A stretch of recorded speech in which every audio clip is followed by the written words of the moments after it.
This is Hidden Killers Year in Review, a look back at the biggest stories of 2025. This is Hidden Killers with Tony Brueski. Here now, Tony Brueski. The fact that we have the history now of him buying this knife, and then after the fact, after the murders, his history shows he goes back to Amazon and looks again at the same knife, and I don't believe he bought a new one, but it was, looked at, considered. What does that tell us, I guess, of anything about this case, about that piece of evidence that he left the sheath there? We still don't know what actually happened to the knife itself. Why would he be going back and looking at this again? Is he, wanting to get a replacement sheath, or is this so he has it in his possession? So if they ever do look at him, oh, I got my knife right here. No, it couldn't have possibly been mine. I'm just trying to think what is going on in that brain of his, that broken brain, that this is going to be a solution to a problem that he's facing. I think that's one of the options and possibilities, that he was looking to replace that which he lost. There's also the possibility that he liked the method for his execution of his horrendous crime and he wanted to use it again. Mm-hmm. And there's also the possibility that I'm kind of thinking of just him as individual, of kind of being, again, just from the third party looking in, of maybe being a bit OCD, and he's going to really fixate on exactly how he did what he did with what he did it with, and he was going to kind of maybe examine whether that was effective or not effective or not. I think he was going to study himself and how that actually worked, and because this is what serial killers in infancy do, is they examine what they did and think about how could they do it better next time. So that might have been part of his own self-study as well. Yeah, it makes you wonder if he was, thinking about, well, let's go for a round two somewhere. I think that I'm on board with that. That's exactly what was going to happen next. This was not going to be a one-off. I mean, because this, think about it. So people that are murdered and have violence done against them, that there's always a personal connection. Like we've said, 95 to 98% of the time, there's a personal connection because of vengeance, feelings of hatred, anger, resentment, all the negative emotions towards an individual or an organization, institution, that all that rage gets directed at, and it's an arc of their lives that they're going to escalate to violence. When you're dealing with someone that doesn't have necessarily a deep connection at all, or we can't even, we don't know what prosecution knows or defense knows at this point when it comes to any connection at all, and we're going to start entering the world and realm of possibility of serial killer. There's a whole different kind of mindset, that the reason by which they're doing it for a fantasy world. They're trying to fulfill an emotional fantasy to get an emotional response that they haven't felt in anything before, get that rush that they've been missing because they have psychopathy, they have a lack of empathy, as he's self-described in his writings earlier in life. And so this might have been just the first, most likely, to a series of what he was going to do, like serial killers do, to get that fantasy, to get that rush, and that kind of brings us to the point too, of that selfie he took. Mm-hmm. It's interesting, when there's going to be a lot of conjecture and a lot of theories out there on that, and people a lot more professional probably about it than I am. But when you look at that, right there, that thumbs up, what serial killers, not saying he's a serial killer, who knows at this point, not convicted or not, obviously, but they're trophy. They all go for trophies in some way. And the point of a trophy, the point of how they position bodies and do these things, is so they can remember it and remember that fantasy to get that same rush. In this case, it doesn't appear to be, again, we don't know all the evidence yet, any trophy that was taken from the scene. Bodies didn't have time to necessarily be staged for his own mental fantasy. So what's he have to do to remember the moment? Bam. Yeah. Thumbs up after he gets his shower and he gets all cleaned up. So it'd be interesting too, is, because kind of thinking about what this could serve in a courtroom, is if you then, I don't have the ability to put my hand over it, but if you put your hand right above his nose there and then show that photo to the one surviving The one, the survivor who saw the bushy Oh, eyebrow. I see what you're saying. Yeah, just kind of. Yeah, I gotta see. Take that because Yeah. there you go. Yeah, there you go. Yeah. Take that and show that in the courtroom.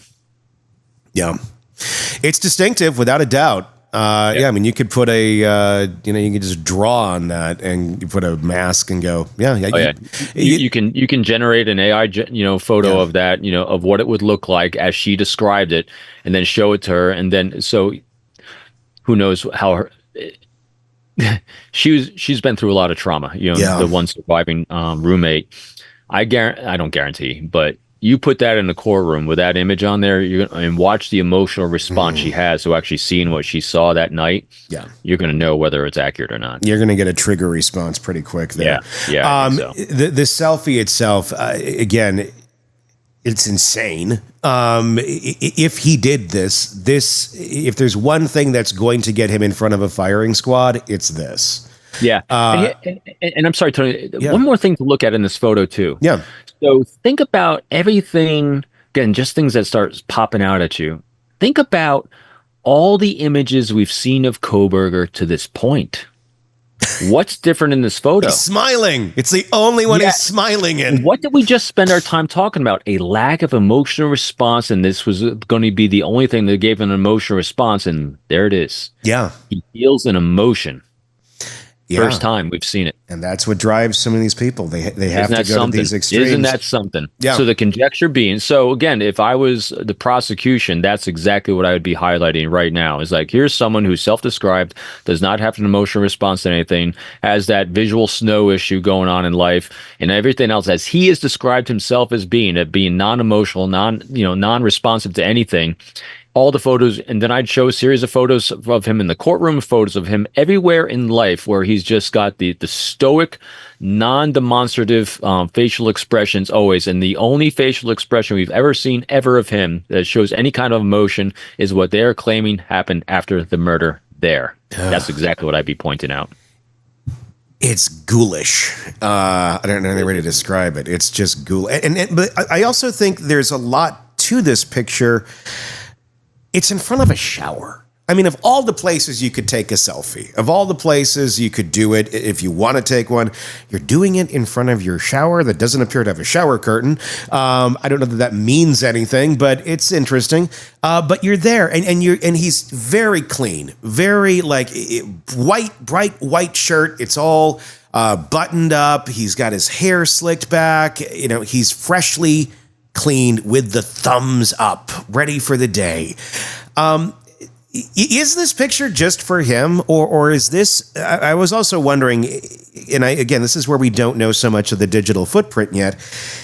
I mean, is this something where, hey, this is for his incel buddies if he has them? Because I wouldn't be surprised if he was involved in that sort of, self-commiserating community of people who are just insane, and their hatred towards women of, hey, got one for the team or whatever the hell he's telling himself.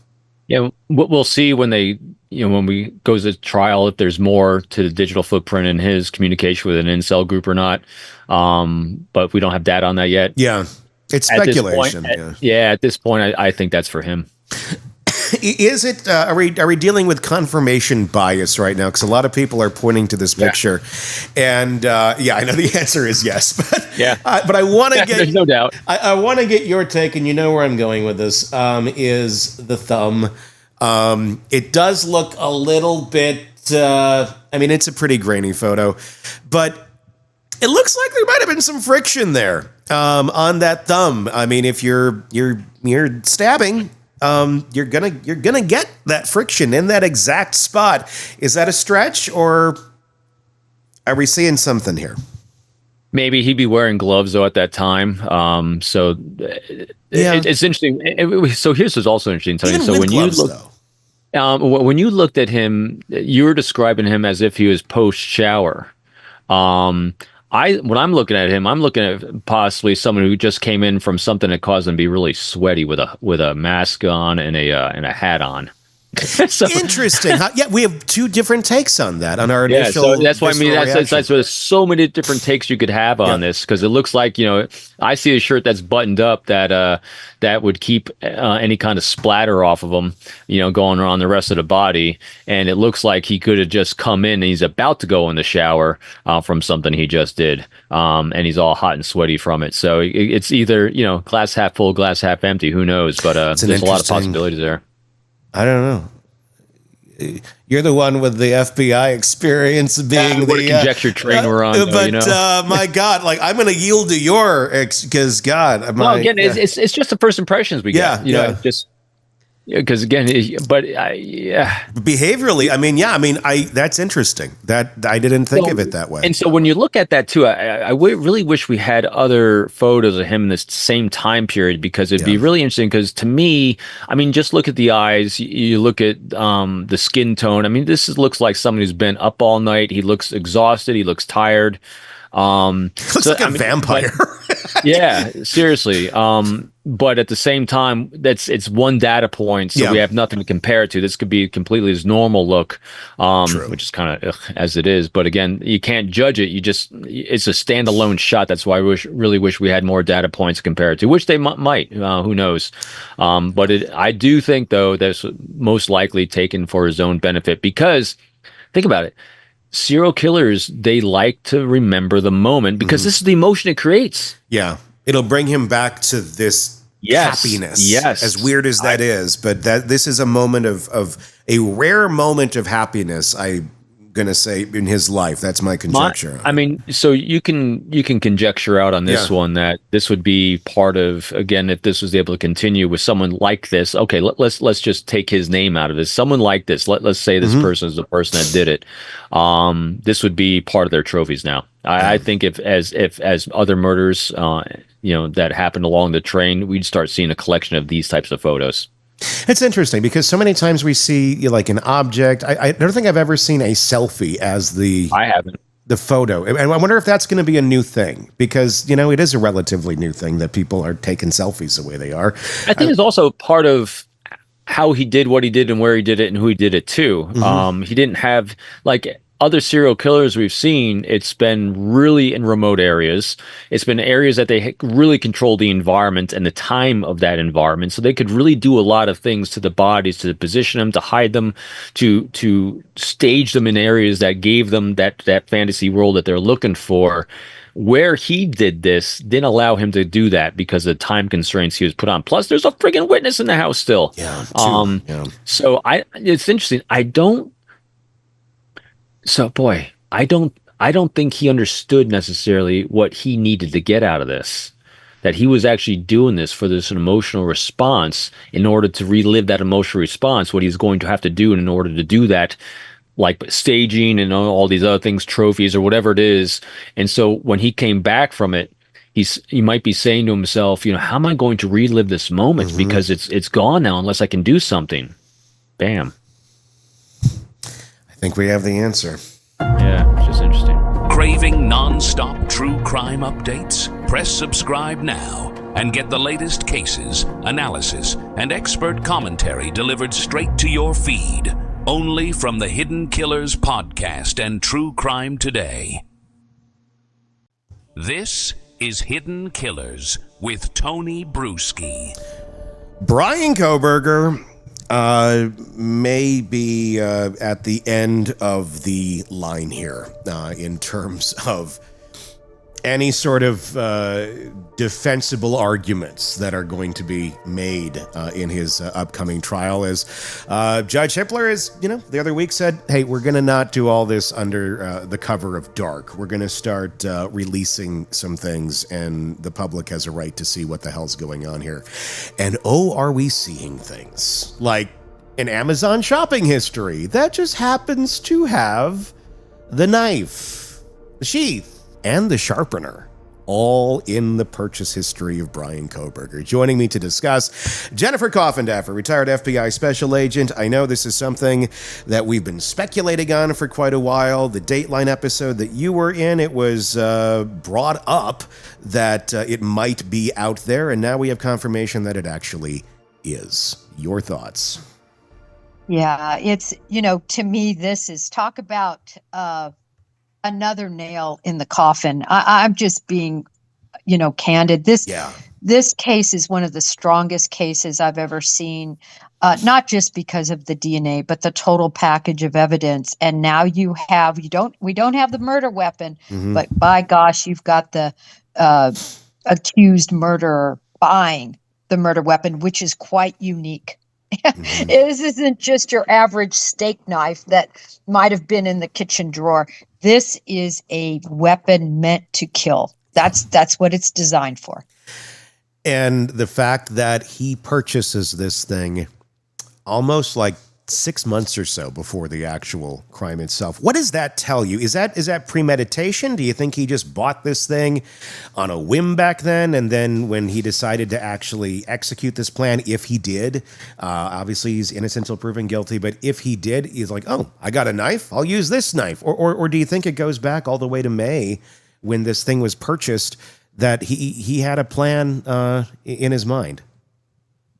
Oh, I absolutely believe he had a plan, but I don't think he had a plan when he purchased it. I think he had a plan months, if not years, before purchasing it. I think he has dreamed of this moment. This is all the times he has been I think he believed is discarded, ignored, not given the attention he wanted, not able to get the ladies he wanted, the slaps in the face he's really received his whole life.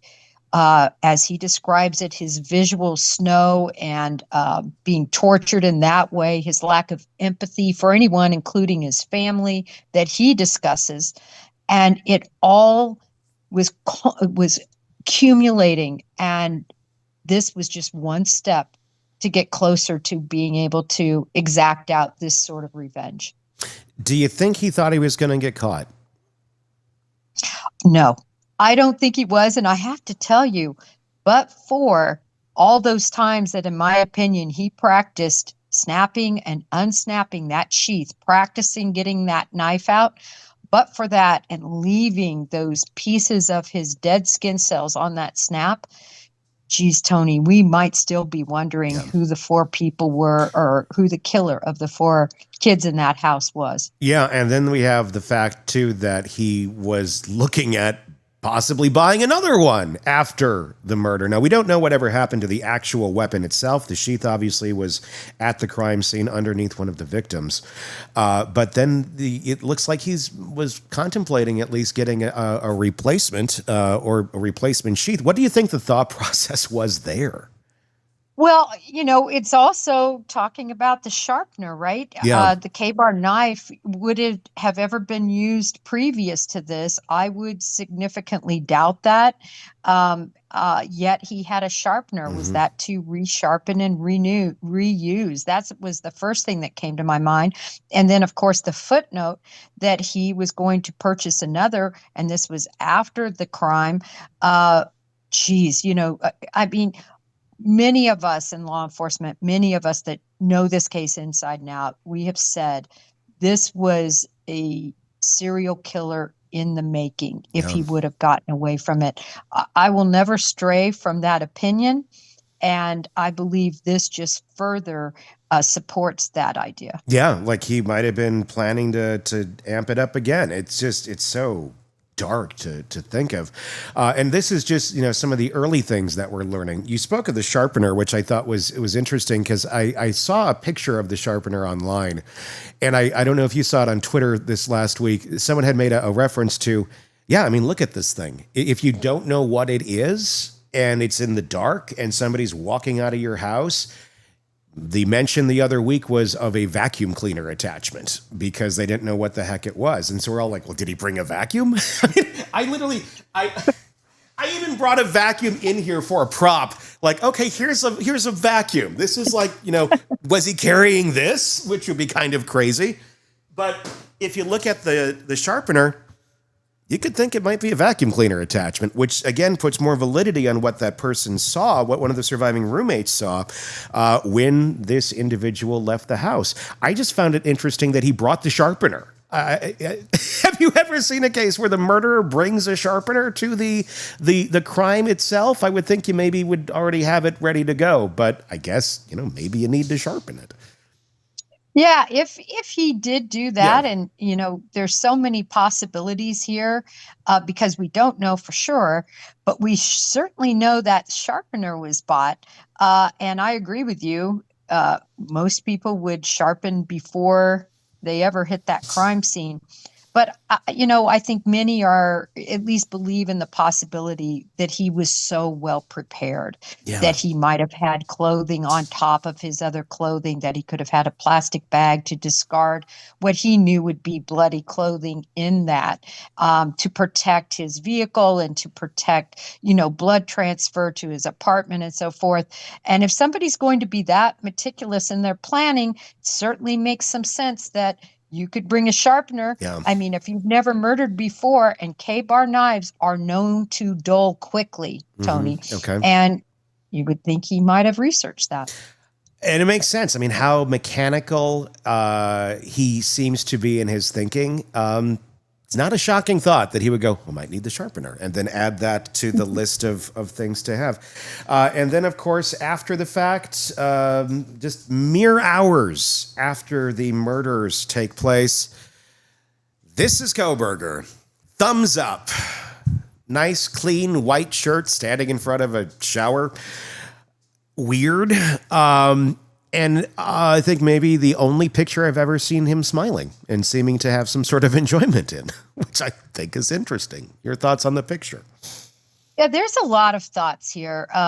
First of all, I don't know if I might see a little bruising on that left hand, just in the webbing, below the webbing, and some things. It's difficult to definitely say. But I think that this could act. Do you see that right down there? Yeah. A little bit further down. Yeah. If you can make your camera go down there it is. See on that corner, almost at the bone, below the thumb. And just the discoloration, I just found interesting. I also found it interesting that he's buttoned up tight. Mm-hmm. I think that just shows you his sort of meticulous type personality. I also thought it was interesting that he has his earbuds in. I wondered if he might be listening to something very, sinister in those. In other words, a song or something that meant something to him. Yeah. I also found it interesting. It's hard to tell if there's a shower curtain there. To me, I think taking it in front of that shower curtain, or in front of that shower, we know there was never a shower curtain when law enforcement went. We don't know when it was taken down. A lot of people think that white edging is the shower curtain. It could be the shower curtain. It could be the edge of the stall there. It's really hard to tell. But I think no matter what, it signifies, I can just see him with blood, that would have been, soaked up and absorbed in the hair and in the, his hands and things, just going down that drain. I can just see this, the fact he got rid of that shower curtain, was there spatter on it?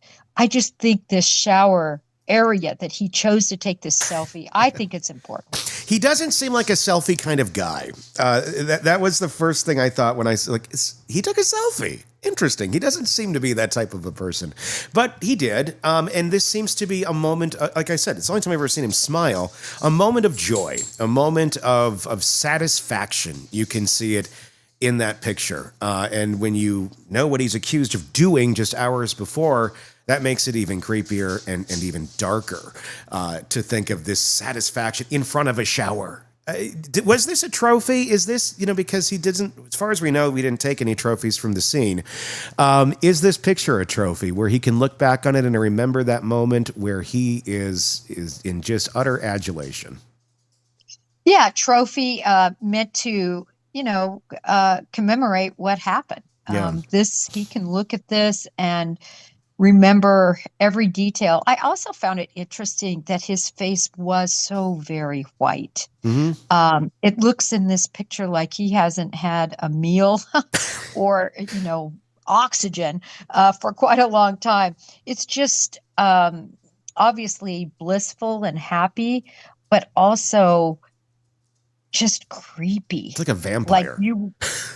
Like you would envision somebody to look after they took somebody's life from, as I said, just this facial expression and the lack of coloring.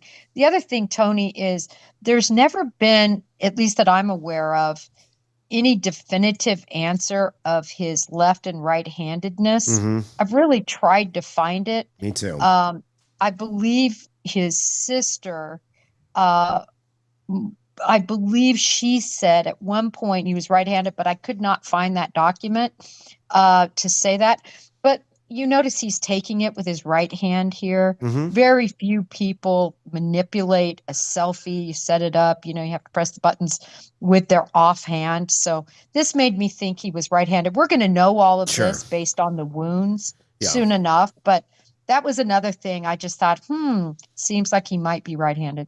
Yeah, I mean, there's pictures say 1,000 words, and this one really says a lot. What exactly it's saying, I think there's a lot of questions there. But just the fact that he's taking this, do you think this was just for himself, or was this something that maybe he put out somewhere?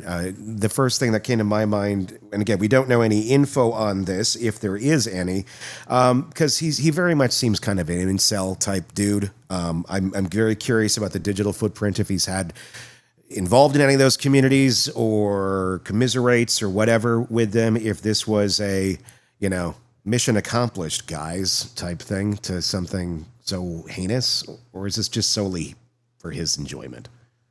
I do not think that he sent this to any particular person or somebody else. But what I do think is I could see him using this as his screensaver, something that popped up on that cell phone or his computer every time he opened it up. I could see that definitely happening, or something in his social media, to be his icon. That's how I took it. Not sending it to somebody, but being able to look at it for himself. God, can you imagine, like, every time you open your phone and he would be that's your screen background? That's a horrible joke to play on somebody. It's like, who changed my screen? What is this? Give you nightmares for days, years. Oh my God. Well, I'm curious as to see what will drop next. Is this the end of the road, do you think, for Kohberger? Is this the one that's going to seal the deal? And do you think that this, now that this is out there, and obviously Ann Taylor knows more of what's in the discovery, are we going to get to a trial? Is there going to be some sort of pleading at some point to save his life? Because I feel like that's kind of where we're at right now. So I do not think Kohberger will want to plead. No. I could be wrong. I've always said it's possible because I believe, one of his idols was BTK, Dennis Rader. And Dennis Rader, out of the blue, very bizarrely, decided to plead guilty. I remember that. With not, giving anybody really any notice. So could he follow in those tracks? I think that is a possibility. But boy, he seems dug in, and remember, and I know people don't like it when I say this, but I'm just calling balls and strikes, Tony. There is so much money involved in representing him. Yeah. Her salary has skyrocketed. There's multiple other attorneys. I think we're up to 4 now on the case, and they just brought on a new DNA person, even though they already had another DNA person. The amount of money involved in this deal is great. And so it's really not, I just don't think there's incentive. And I think that they think they'll be able to get him off from, if he's convicted, from the death penalty with all of this autism and he has, a disorder when it comes to that's being the able newest to argument. Run and whatever. I know. It's like, what? Every day I'm hearing their arguments, and I'm just like, God, Ann Taylor, you are creative. My goodness, you are creative. And God knows, I don't think any of that will work. I think if there's anything that this selfie is going to do, it's going to get a bullet in him from a firing squad. And I think if you're sitting on that jury and you have any question about his empathy or anything, and you see this picture, this would be the vote. This is what would push me over to say, yeah, let's get him off the face of this planet. The selfie that takes his life, I think, is what it might end up being. No, I was just going to say, there's going to be more. I know it seems like, boy, this couldn't get any worse for Bryan Kohberger. We haven't even got to look at his digital footprint across the board. Everything he's Googled, everything he has said in terms of digitally, we haven't even gotten to see that. I think it's going to be very interesting and damning. There's a lot to come. Craving non-stop true crime updates? Sorry about Press that. subscribe now and get the latest cases, analysis, and expert commentary delivered straight to your feed. Only from the Hidden Killers podcast and True Crime Today.